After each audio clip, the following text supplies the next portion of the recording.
मर गया। बहुत कम। एक कुतिया 10-12 बच्चे देती, लेकिन तादाद कुत्तों की बहुत कम है। और एक बकरी को देख लो, 2 ही बच्चे देती है। बहुत कम है जो 3 दे, 1 या 2 या 1। इस साल भारत के 35 करोड़ मुसलमानों में अगर 1 करोड़ भी कुर्बानी हुई और 1 करोड़ जानवरों को ज़िबा कर दिया जाए, अगली साल कुर्बानी का महीना आता है तो आप देख लीजिए कि 1 करोड़ की तादाद फिर से तैयार हो जाती है। क्यों?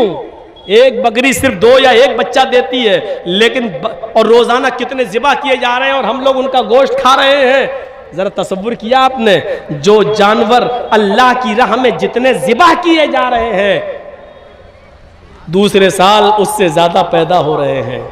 सऊदिया में चले जाओ, 50-50 लाख हाजी लोग हज के मैदान में, और हर हाजी वहां अपनी तरफ से एक कुर्बानी तो देता ही देता है। 50 लाख हाजी का मतलब 50 लाख जानवर एक साल कुर्बान हुए, दूसरे साल 50 लाख फिर उसी सऊदिया की सरजमीन पर पहुंच गए। जो चीज अल्लाह की राह में जितना कटती है, जितना खर्च होती है, वो बढ़ती है। मेरे भाइयों, आप अल्लाह की राह में जितना दोगे बढ़ेगा, इजाफा होगा, आपके घरों में बरकत होगी।